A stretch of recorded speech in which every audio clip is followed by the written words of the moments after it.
こんにちは、シャチパンです。今回は縦型洗濯機について解説していきます。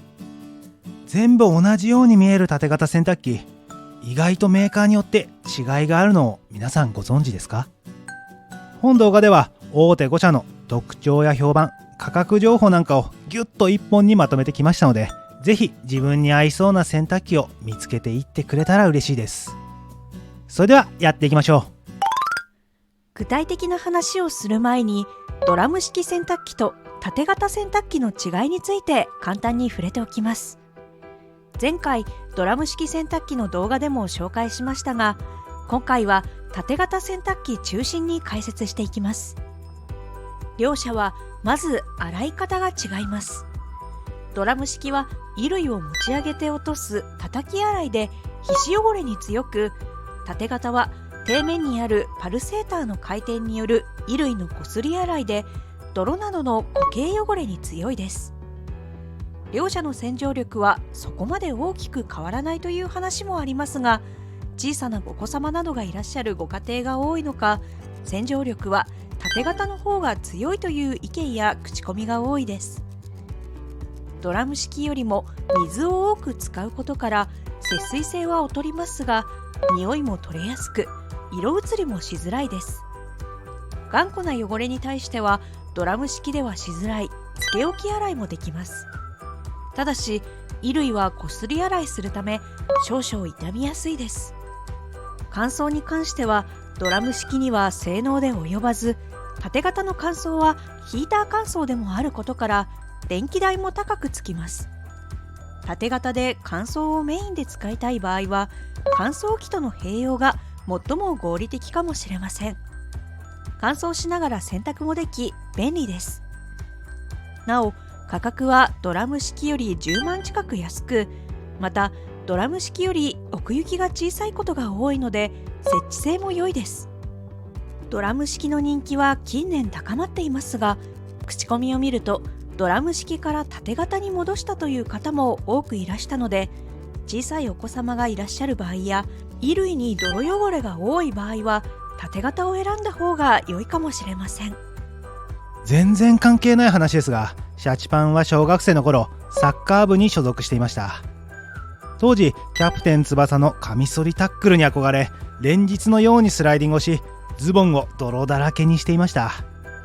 そしたらある日、母親に怒られ、ごつい膝サポーターをつけられ、半ズボンを履かされ、すね当てをつけたその姿はまるでこのウォーズマンのような格好だったわけですが、このサポーターにローソンのロールケーキのようなクソダサいクッションがついていたことから、同学年そして高学年の人たちからも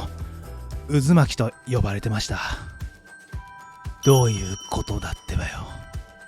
さて話を戻して今回ご紹介しますのはこの縦型洗濯機になります。ちなみに1日あたりの洗濯量はご覧のような式で表され、家族の人数に対する容量目安はこのようになりますが、容量ギリギリだと洗浄力が落ちることもあり、縦型の場合余裕を持った容量を選ばれる方が多いです。それでは前置きが長くなってしまいましたが、今回は各社の容量 7kg 以上の縦型洗濯機について比較していきます。それでは早速大手5社、日立、パナソニック、東芝、シャープ、アクアの比較をしていきましょう。なお事前に現時点で縦型洗濯機を購入するとしたらどこのメーカーのものを買いますかという題材でアンケートを取ったところ、結果はこのようになり、パナソニックが最も人気が高く、次いで日立でした。昨年のデータから順位変動があり、パナソニックが日立を追い抜いた形となりました。パナソニックはドラム式洗濯機と合わせて2冠となり、洗濯機業界で不動の地位を築きつつあります。1000近い投票、皆さんいつもありがとうございます。さて話を戻して各社の上位モデルを基準に特徴を見ていきます。まずは最大容量と外形です。最大容量は乾燥機能付きのモデルと洗濯だけのモデルの両方を記載しています。優れている点を青字、劣っている点を赤字で紹介します。各社の傾向を見ていきましょう。日立の最大容量は洗濯 12kg、乾燥 6kg で、乾燥なしのモデルでも 12kg まで対応しています。どのメーカーも乾燥容量は洗濯容量より少なくなります。外形は容量によって各社変わってきますが、他社と比較して全体的に大きめな傾向です。上位モデルの操作パネルはガラスタッチ式です。水量や洗濯時間など直感的で分かりやすくなっています。洗濯物投入口は毛布やシーツなどの大物も出し入れしやすいように幅広設計です。洗濯槽の底の位置も高く設計されており、取り出しに配慮がされています。続いてパナソニックの最大容量も日立と同じく洗濯 12kg、乾燥 6kg、乾燥なしモデルでも洗濯 12kg まで対応します。外形はモデルにもよりますが、全体的に高さがある印象です。操作パネルはシンプルなボタン式で、洗濯機の奥側にあるという特徴があります。蓋を開けた時に操作できなくなるという弱点もありますが、これにより洗濯槽が手前側に近く、洗った衣類を取り出す際に腰の負担を軽減できるほか、体が触れることにより誤作動も防止できると好評でした。投入口面積も乾燥なしモデルであれば大きめな設計です。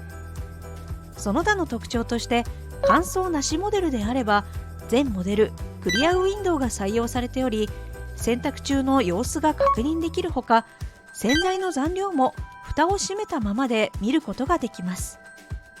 次に東芝の最大容量は今年から洗濯 12kg、乾燥 7kg モデルが登場し、業界最大容量となりました。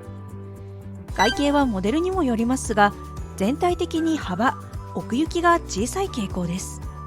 操作パネルは上位モデルでガラスタッチ式です。洗剤残量を直感的に確認できます。投入口はワイド設計と記載はありますが、寸法情報はありません。続いてシャープの最大容量は洗濯 11kg、乾燥 6kg で、洗濯の最大容量は他社より 1kg 少ないですが、外形はどのモデルも全体的にコンパクトです。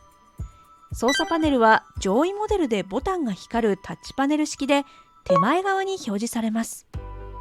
投入口に寸法の記載はありませんが、乾燥機能付きのモデルで唯一内蓋がないモデルです。乾燥なしモデルとなるとパナソニック同様、中身が確認できる作りです。次にアクアです。アクアは旧三洋電機がパナソニックに買収された際、重複していた白物家電部門が中国のハイアールに売却されたことにより設立。ハイアール傘下ではありますが、ハイアールとは別ブランドとして設計・開発自体も日本で行われているようです。最大容量は乾燥機能付きモデルで洗濯 10kg、乾燥 5kg とパッとしませんが、乾燥なしモデルの方は 14kg と業界最大容量です。特徴は乾燥モデルの方にもついている大きなクリアウィンドウで洗濯の様子が確認できます。クリアウィンドウは乾燥なしモデルの方が大きくデザインされています。投入口については特に言及がありません。なお、各社の共通の注意点として2つあります。1つ目は蓋の折りたたみです。縦型乾燥機には蓋が畳めるタイプとそうでないタイプがあります。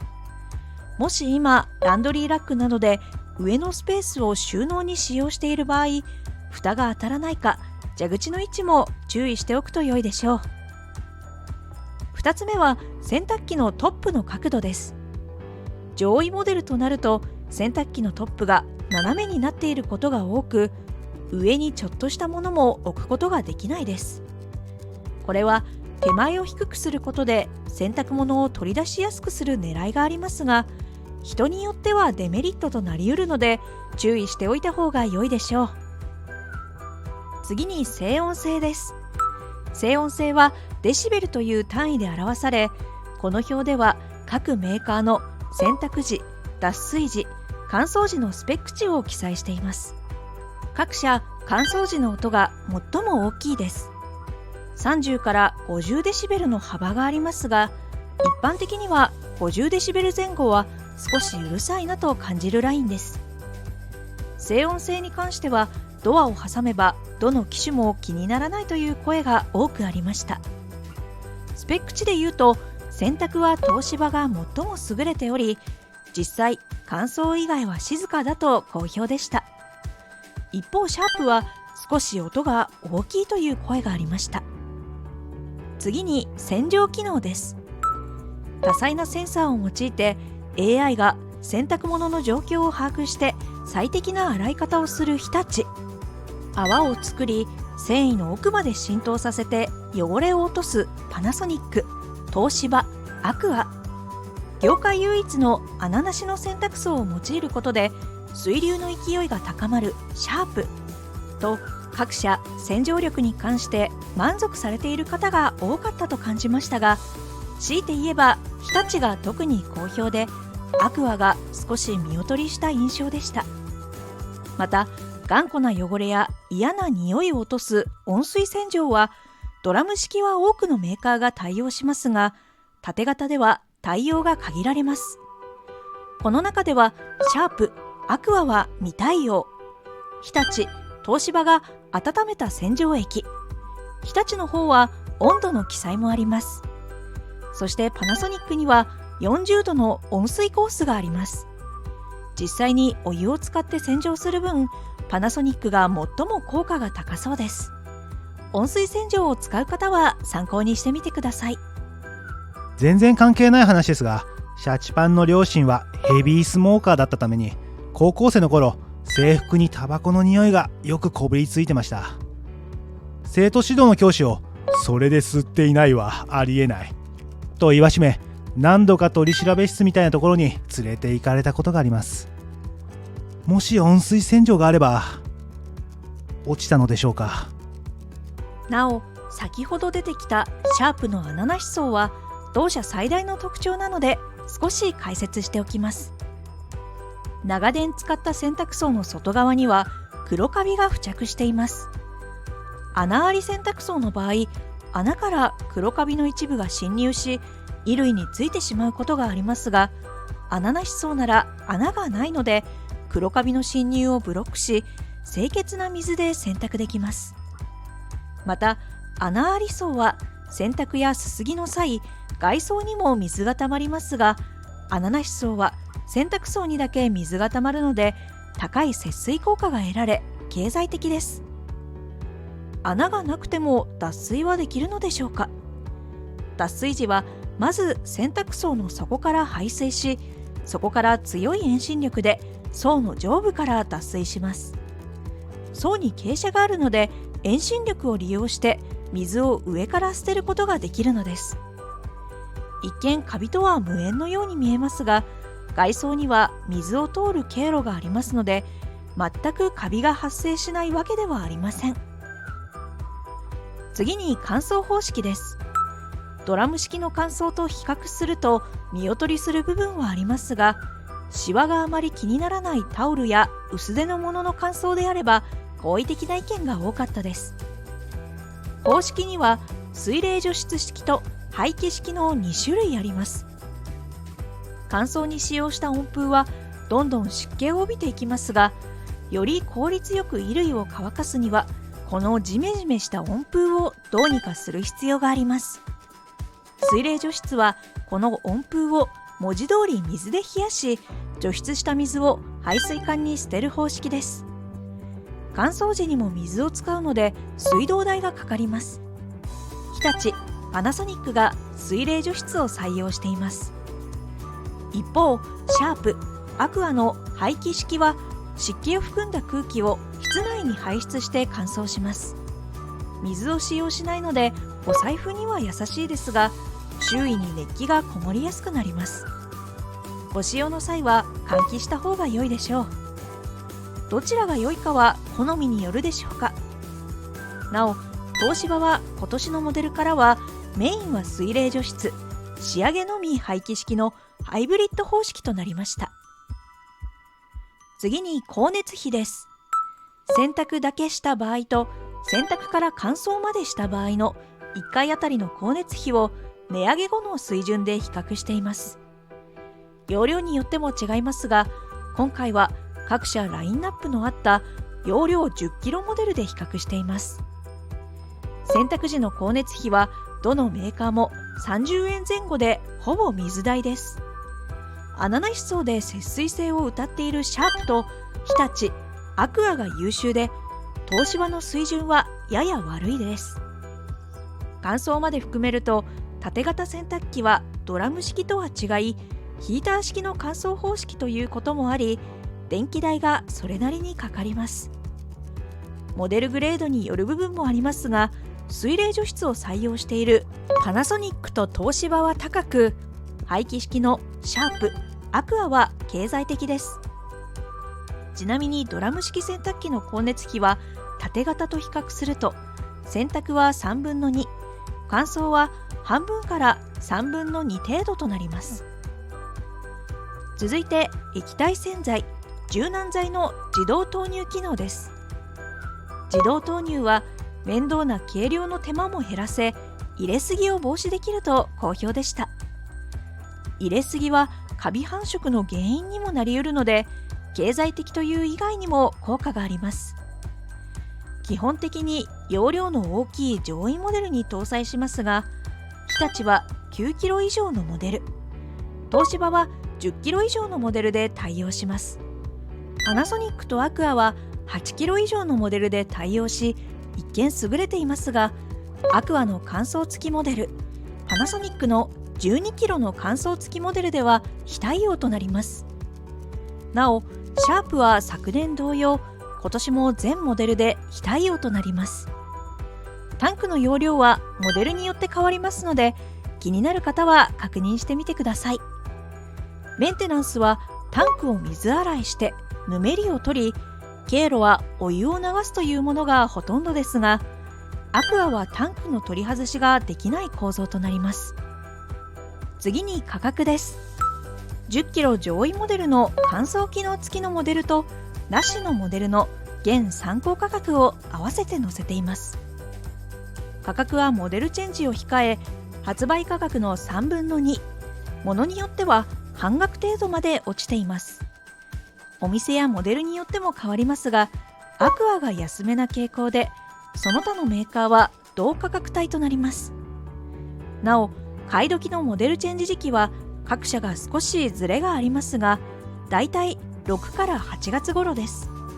在庫があれば型落ちモデルの買い時は5月から7月頃となります。続いて口コミです。日立は糸くずフィルターのメンテのしやすさが好評でした。透明でゴミのたまり具合が確認しやすく、スライド式で引き出すだけでゴミに触れずに捨てられます。また、総洗浄機能も良いという声がありました。総洗浄は他社含めもはや当たり前の機能となりましたが、他社はすすぎに使った水を使うのに対し、日立はきれいな水道水を使用する設定があります。水道代がかかるからか、工場出荷設定ではこの機能はオフですが、オンとすることで毎日使って1年で700円程度かかる計算です。それから仕上がりも好評で、脱水もしっかりされているという声が多かったように感じました。一方、悪かった意見としては、洗浄力が強すぎるせいか衣類が傷みやすい、設定水量が少ないせいかは分かりませんが、糸くずが取りきれず残るという意見がありました。続いてパナソニックです。日立以上に糸くずフィルターのメンテを褒める声がありました。つまみに指をかけ開き、フィルター側の先端が櫛刃形状となっているので、かき出すだけで糸くずが捨てられます。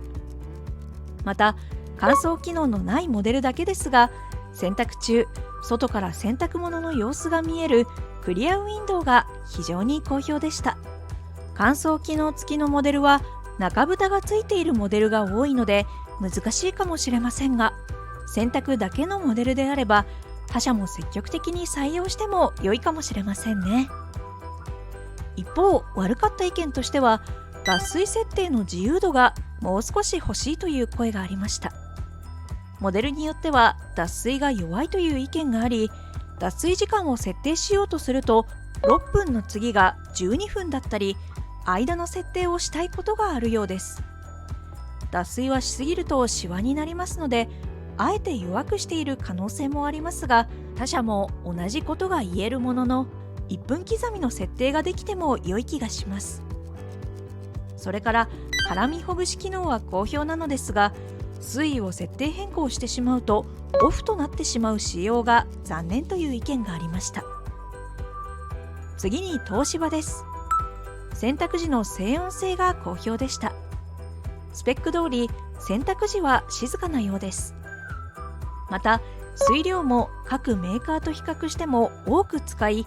節水性の高いモデルが多い中、逆に良いという意見がありました。悪かった意見としては、光熱費が少し高めな水準なこと、初期不良が他社より多く感じました。続いてシャープです。コンパクトさが好評でした。設置環境によってはシャープしか選択肢がなかったという声もありました。それから同社最大の特徴である穴なし洗濯槽ということで、カビの発生抑制、節水を褒める声が多くありました。黒わかめも見ないで済むようです。一方、悪かった意見としては、洗濯がうるさい、脱水が少し弱いという声がありました。脱水は満足されている方とそうではない方、両極端な印象で、感じ方は人それぞれかなと思いますが、原理上脱水は層の側面上部からの排水となりますので、